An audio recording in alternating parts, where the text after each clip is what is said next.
let's see. Oh, it's not on yet. Here it comes. The little light. There we go. Good morning and welcome to American Lit 2130 on the Friday, October 9th. Great day, being that I've been on Earth 53 years today, and John Lennon, I think, would have been 80 years old today if he hadn't have died so young. A good 40 years ago, John Lennon died in New York City. So anyway, Michael preceded me in many regards, doing things that I did, and I had no idea that Michael existed. So my guest today is Michael White.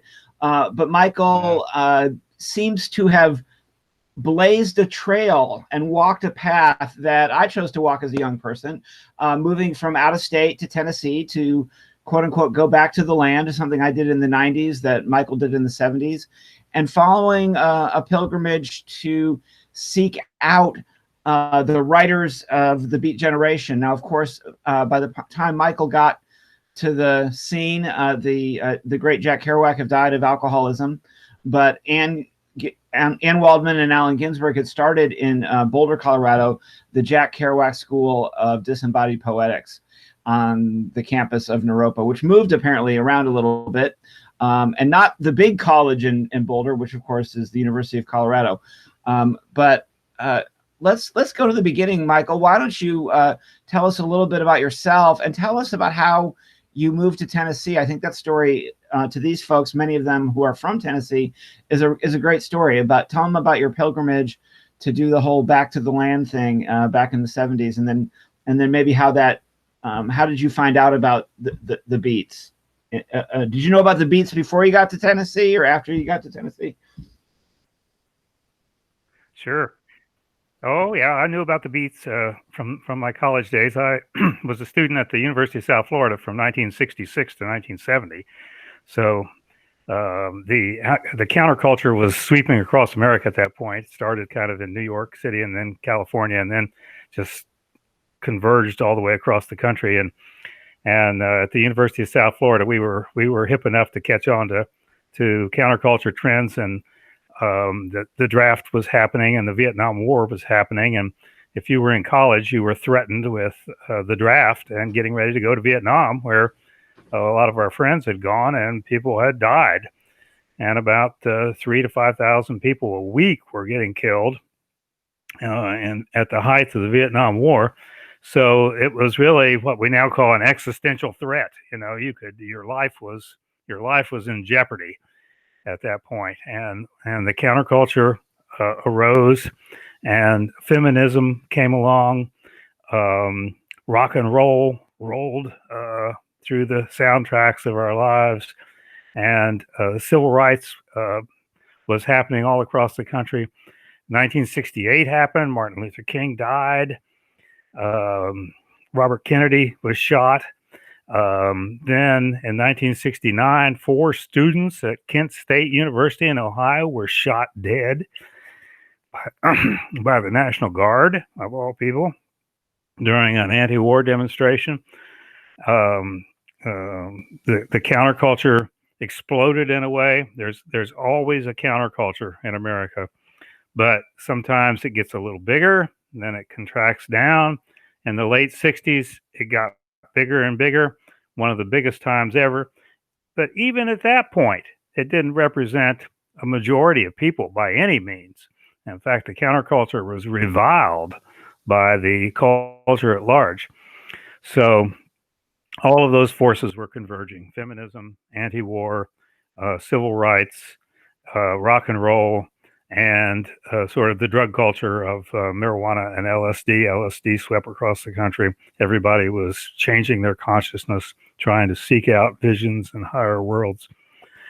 And by the time of the early 70s, the Back to the Land movement happened, and people thought, we've got to get closer to nature. And the forefront of the counterculture left the universities and the cities and moved to the country. And so I looked around to find where I could find a place to live in the country, and found land in Jackson County, Tennessee. So, and I was able to buy 50 acres of land for $100 an acre. So for $5,000, I was able to get 50 acres of land at the head of a hollow in Jackson County, Tennessee. And there was no road to it. I had to drive. I bought an old pickup truck, and I had to drive that truck up a creek bed to get to my house site. And had friends, and we built. Friends helped me build my house. I helped them build their house, and we established a house. And from the get-go, I had read Jack Kerouac's On the Road, William Burroughs' A Naked Lunch, and Allen Ginsberg's Howl, and thought that this was the most fabulous stuff in the world and wanted to write something like that. So let me read a little passage from Jack Kerouac that really inspired me as a writer. So here we go. So that was the night Neal Cassady met Allen Ginsberg. I'm putting the names in. Jack didn't use those names. He used different names. But that was the night Neal Cassady met Allen Ginsberg. And a tremendous thing happened when Neal met Allen. Two keen minds that they are, they took to each other at the drop of a hat. Two piercing eyes glanced into two piercing eyes. The holy con man with the shining mind, and the sorrowful, poetic con man with the dark mind. And from that moment on, I saw very little of Neal, and I was a little sorry too. Their energies met head on, and I was a lout compared. I couldn't keep up with them. The whole mad swirl of everything that was to come began then, and it would mix up all my friends and all I had left of my family in a big dust cloud over the American night. They rushed down the streets together, digging everything in that early way they had, which later became so much sadder and perceptive and blank. And then they danced down the street, and I shambled after, as I've been doing all my life, after people who interest me, because the only people for me are the mad ones, the ones who are mad to live, mad to talk, mad to be saved, desirous of everything at the same time, the ones who never yawn or say a commonplace thing, but burn, burn, burn like a fabulous yellow Roman candle, exploding like spiders across the stars in the middle, and you see a blue centerfold pop, and everyone goes, ah. So that just got me like crazy. I thought, wow. And that's on page 4 of On the Road. You won't be surprised to know that we've read that passage in particular, and linking that with the opening line of Howl, of course, the best minds of my generation destroyed by madness. We've contemplated this idea of the different meanings, if you will, of madness. So had you already, by the time you landed in Jackson County, had you already been acquainted with the beats? Had you been reading them? How old were you when you landed in Jackson County, and how long had you been already reading the beats, or did the beats come after you arrived in Tennessee? Did you find them in high school or college, or how did you first discover Ginsberg and Kerouac and Burroughs? Well, I discovered them in college, and in 1968, I did a semester at Ohio State University, and Allen came to campus and gave a reading there.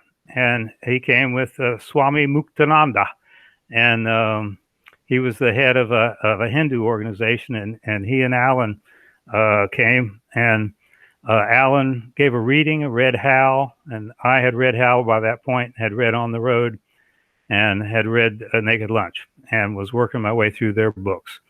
And Allen was given a reading at the University Center, and as I walked in with my copy of Howl, he walked in the door beside me, and I said, Allen. And I said, do you mind signing this book? And I ran up to him, and he signed my copy of Howl for me, and we walked down the hallways of the Ohio State University. And I said, what are you doing here at Ohio State University? It was a very conservative atmosphere around middle of Ohio. And he said, oh, they paid me. And, so then I got to hear him read Howl with Peter Orlovsky. And then that night, there was a huge, wild session with this Swami, And they got on stage and nobody said a word. The Swami sat down. Alan came in and sat down, and Alan had these little finger cymbals that he played. And some musicians came out, these bald-headed guys with orange robes on, and they started chanting the Hare Krishna mantra. Hare Krishna, Krishna Krishna, Hare Hare. That's all that they did. They just chanted. And you all started dancing. Before long, you started dancing, didn't you? And before long, the crowd picked up on the chant, and we started chanting along with them. And after about 10 or 15 minutes, everybody was on their feet. And after about 30 minutes, everybody had their arms in the air dancing. And after about another 10 minutes, everybody started going up and down the aisles in a long snake, dancing through the aisles in this big, huge crowd. And this went on for about an hour.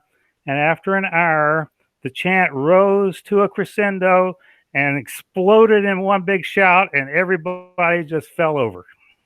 It was an amazing event, and never a word was said except Hare Krishna. So, and that was in addition to the poetry reading, but that sounded like, actually that's in your book, right. Beat Journals, that description, and that was more epic almost than the reading, just the exuberance of the of the moment. Yeah. Now, at this time, you're in college. You've studied the writings. Were you an English major, or what kind of degree were you pursuing? I was pursuing a degree in philosophy, and then so I finished my degree at the University of South Florida and went to graduate school for a year to study phenomenology at Duquesne University. And at the end of the year, I decided I was never going to fit into an institution or an academy, and then went back and got a job in Florida and saved up to get my $5,000 and bought land in Tennessee and bailed out and headed for the hills. So Michael is what we call a public intellectual or an independent scholar. When Michael goes and has to sign, like when I go to a conference or something, I can say I work at Tennessee Tech. I'm sure Tennessee Tech is both proud of me and a little bit embarrassed for me at the same time. But Michael is a roving mind, a mind that is free from the shackles of tenure, and there's benefits that come with my placement in the university, but there's definitely constraints as well. We have to sort of conform and sit on committees and stuff, and you weren't having any of that. So did you have your mind open to Eastern philosophy and breath work and meditation and all that? Did that happen kind of simultaneously to all of this? And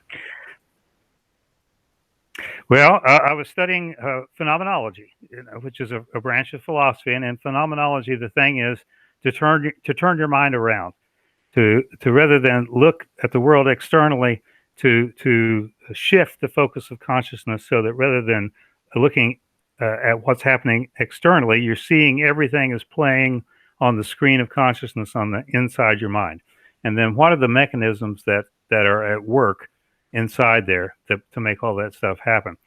And so I was trying to explore the inner workings of the mind, and it didn't take long before I caught on that the Eastern teachers of meditation had been doing this for hundreds and hundreds and thousands of years, and that meditation itself was a technique for exploring the inner workings of the mind.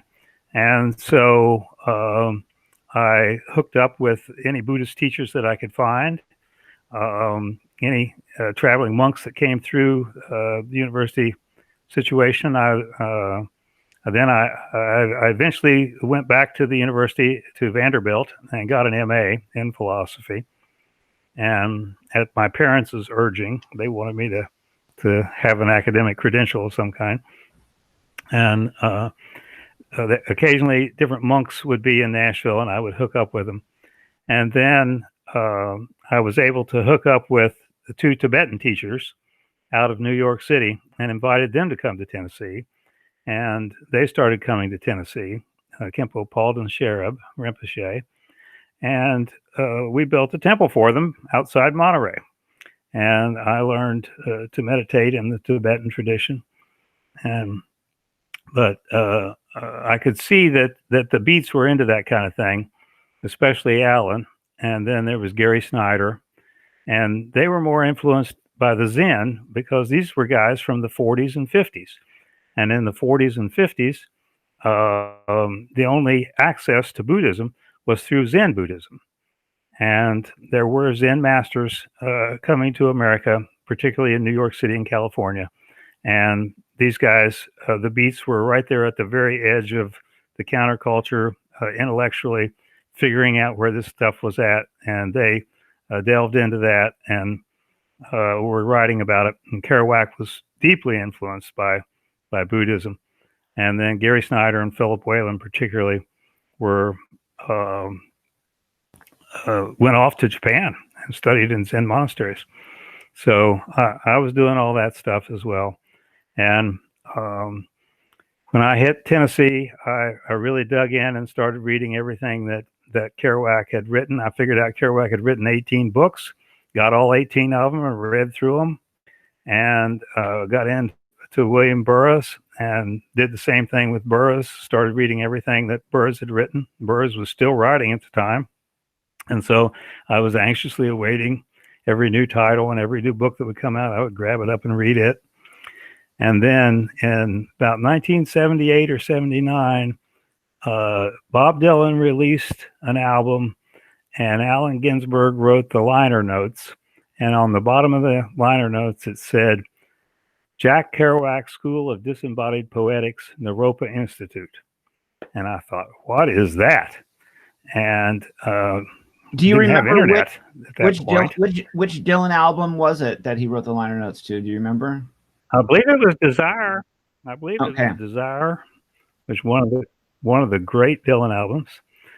And no, Blood on the Tracks. It was either Desire or Blood on the Tracks.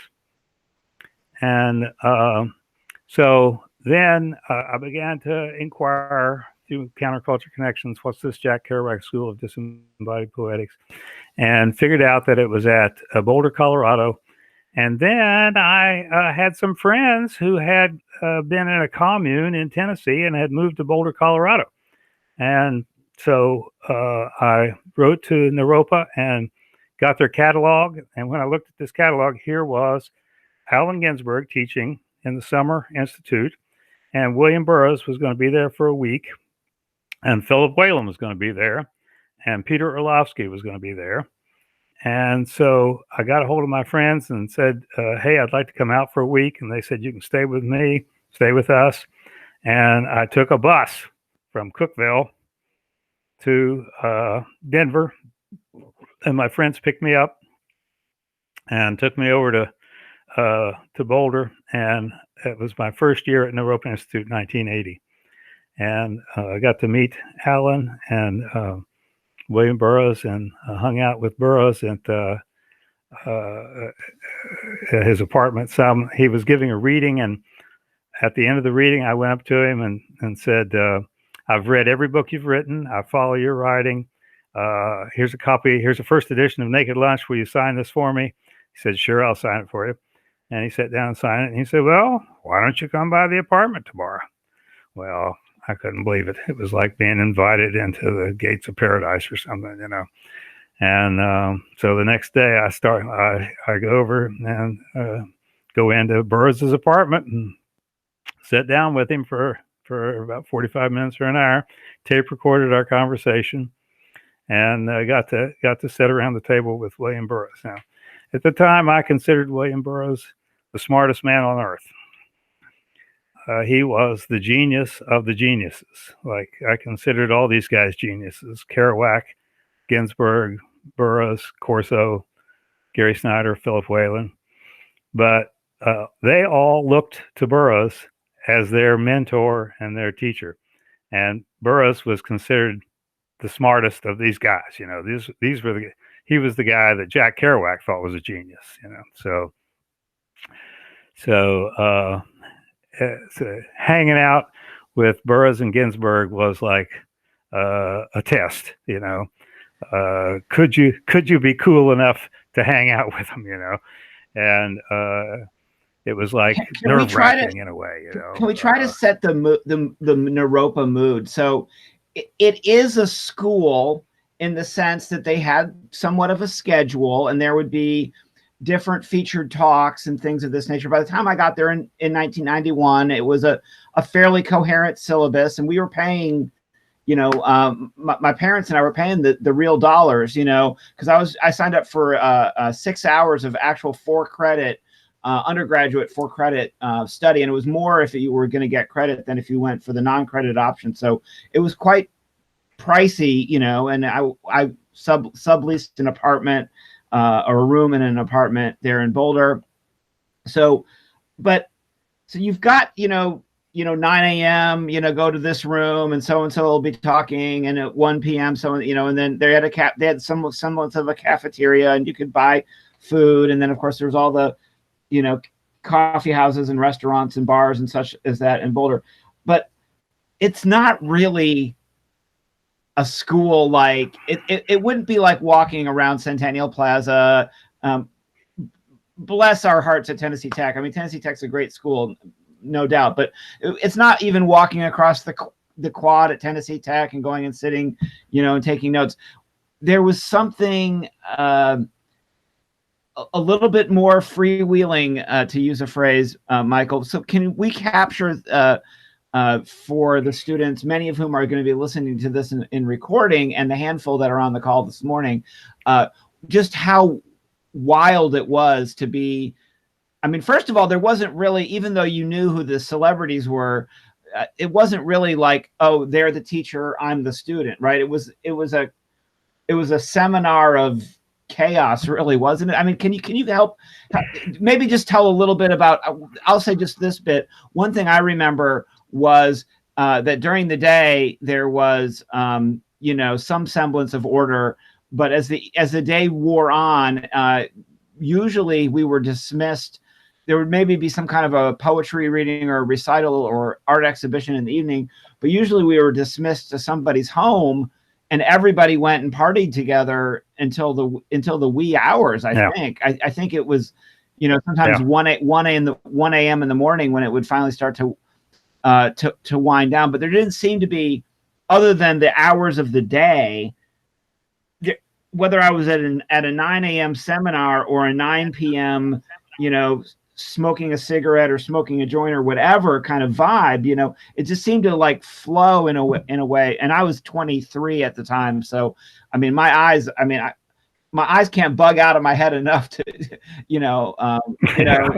to describe how exciting it was. Like, I couldn't believe, I pinch myself now that I even got to do that. So help me out, help add to that. That description for me of just the vibe of the whole thing. It's absolutely. It was absolutely a dream world. First off, the setting. You're in Boulder, Colorado. Now, Boulder, it's flat as can be, but the Rocky Mountains are right there, and they shoot up just straight up out of the plains. And I remember riding the bus across the plains and seeing these huge mountains, and then you go right up to them. And then, bam, they just shoot up. And Boulder sits right at the base of the Rocky Mountains. And there's these stone formations at the top of the mountains. They call them the Flatirons. And they are these rocky teeth of the mountains that shoot up into sharp points. And the first years at Naropa was before they had the campus, before they bought the little junior high school. And they were right on Pearl Street. And Pearl Street was one of the first streets in the West where they bricked in the street and took the cars off of it. And at the base of Pearl Street, Naropa had rented these few rooms, and these were the lecture halls. And I wandered in 1980 and said, "I'm here from Tennessee, and I want to attend classes. I'm happy to pay, but I don't care about credit. I'm just here to learn." And they said, "Oh, here's a pass. You can go to any class you want." And they wrote me out a little administrative pass. And they said, "You don't want credit, you don't have to pay." And I was in just like that.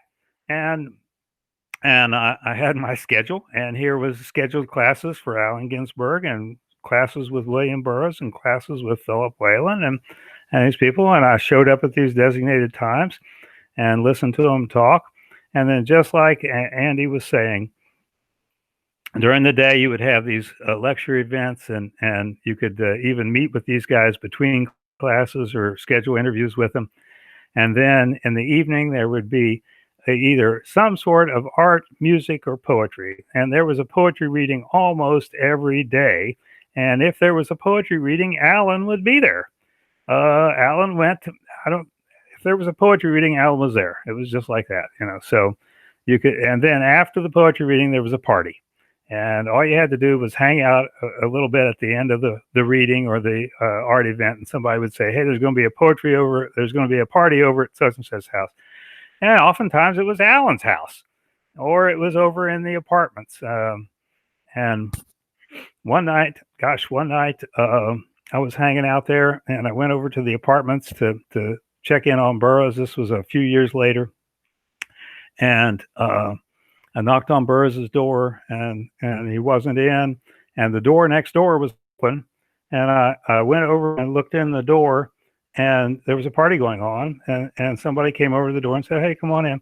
And I went in, and at the head of the table, around this big table, they were just finishing eating, was Ken Kesey, Allen Ginsberg, William Burroughs, and Peter Orlovsky, and a guy named Harold Norris, who was a great poet, and then a bunch of Naropa students. And they were talking about how to avoid World War III. And so it was just like, this was just another evening at Naropa, So the scene there was just amazing and incredible. And these kind of things were happening. And at the beats, they were interacting with each other. Like Ann Waldman might be giving a lecture, and Allen Ginsberg would come to hear it, or Gary Snyder would come to listen. Or if Philip Whalen was giving a talk, Allen would want to be there. So, and then they would interact during these events. So there was this constant interaction, and the openness to the students was just incredible. There was no barrier between the teachers and the students in terms of a hierarchy of intellect or academic standards or anything like that.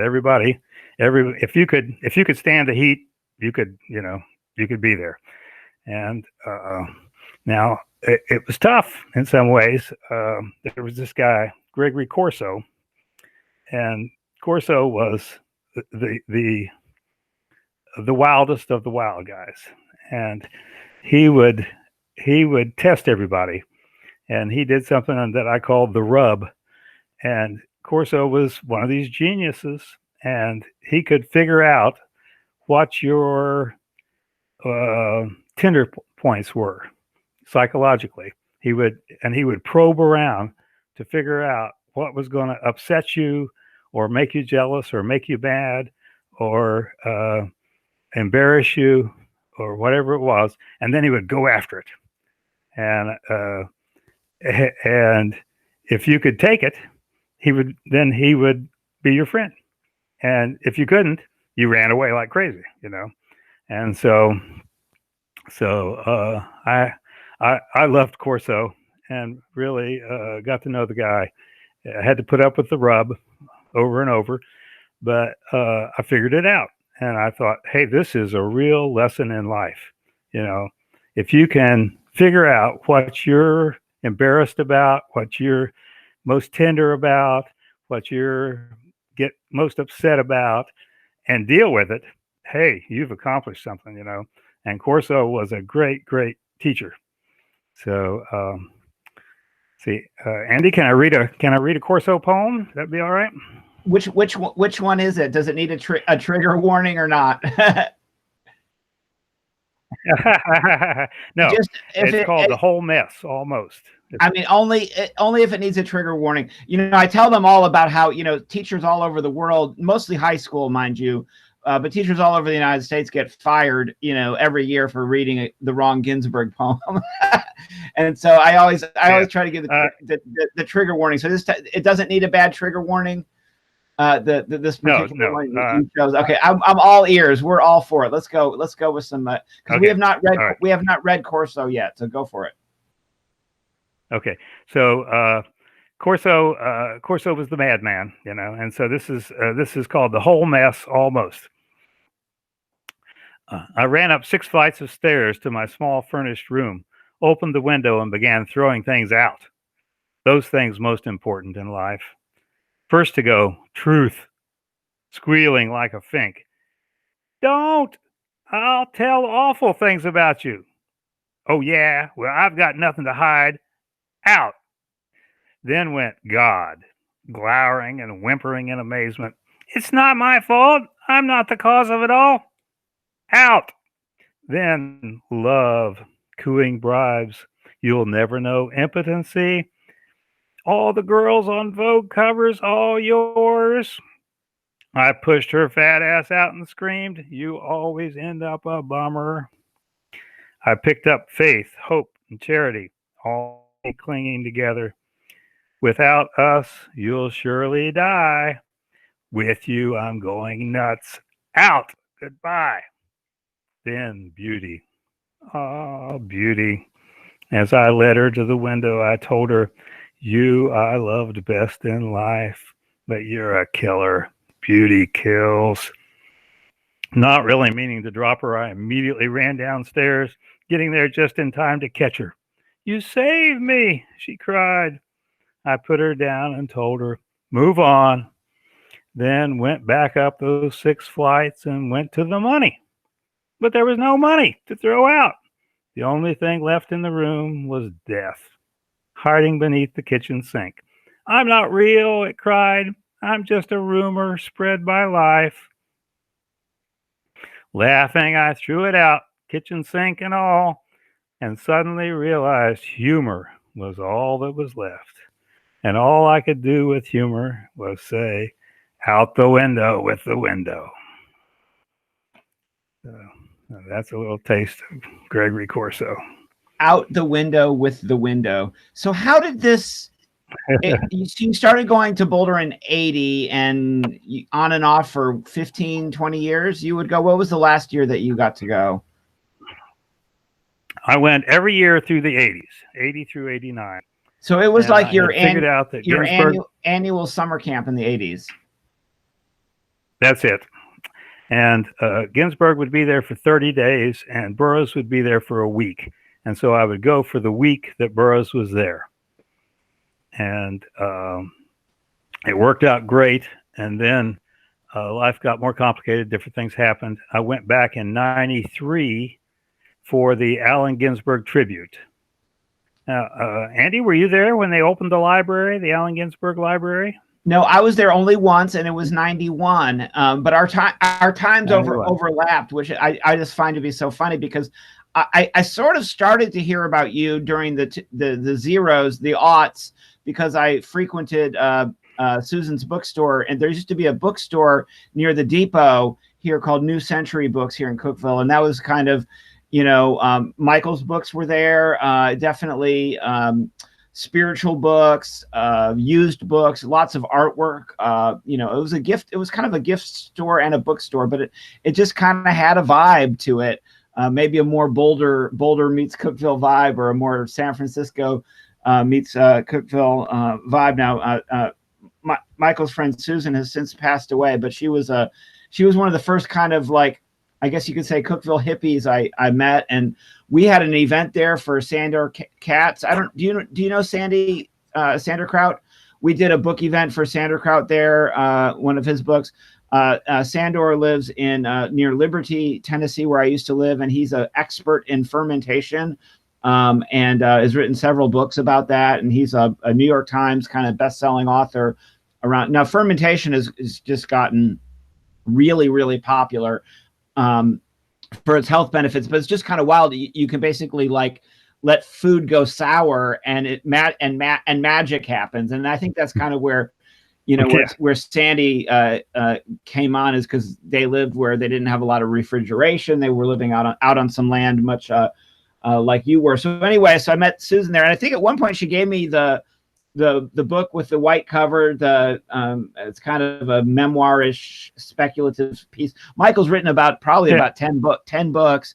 And then you showed up, and this is the funny thing, y'all. So Ann Waldman was a friend and a teacher of Michael's. Well, I really connected with Ann Waldman when I went to Naropa, and then we have a mutual friend in Detroit, a Detroit poet by the name of M.L. Liebler, and she came and did a reading at a bar in Detroit. And I was young poet, and I was doing the thing where I had a guitar. I would have a guitar player just play like random discordant electric guitar. It wasn't a song, right? He would just play some like random riffs, and I would read poetry over his riffs, kind of trying to be Jim Carroll, I think, a little bit.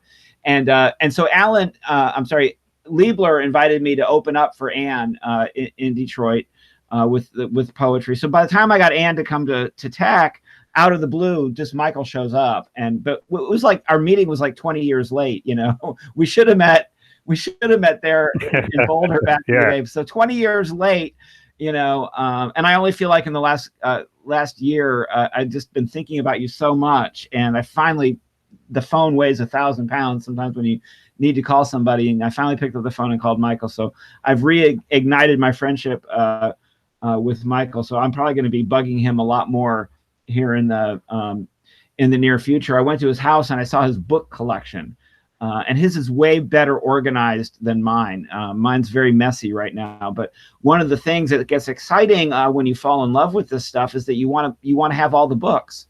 And I figured it out that there's no such thing as having too many books. I mean, you for space purposes, you said you have kind of tried to tamp it down, but there was a whole wall of Dylan, for example, a section of music, is a whole rows and rows of different beat writers.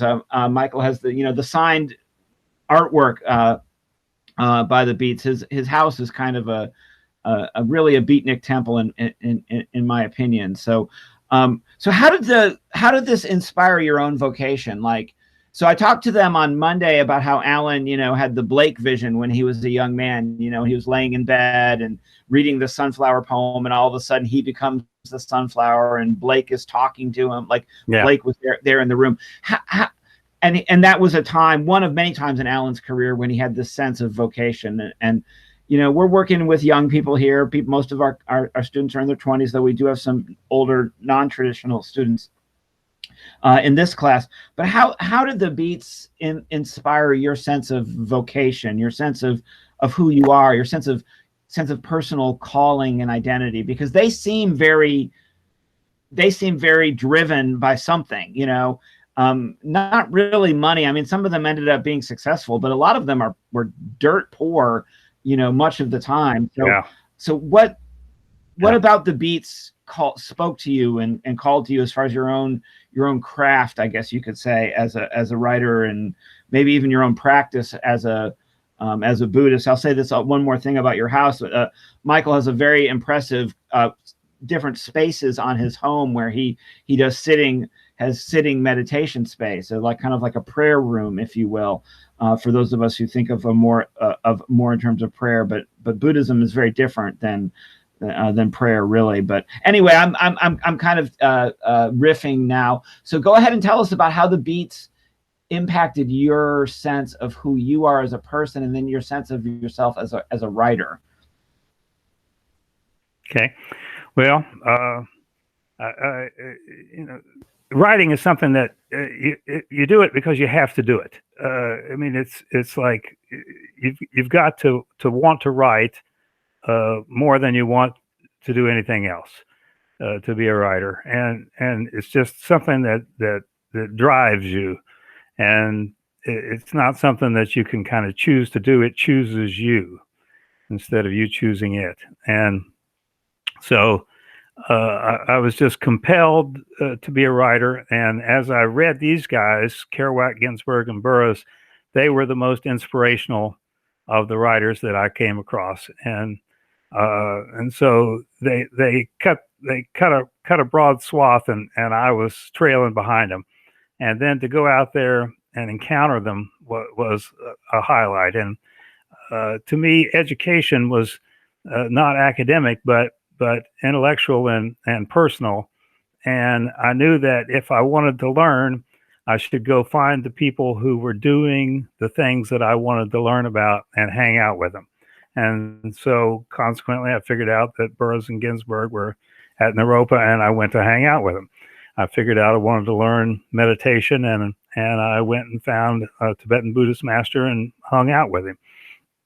And so my education was personal, in that I was just after it, going after it. And so started writing and never stopped, and looked for the inspiration of what makes creativity. What is the wellspring of creativity?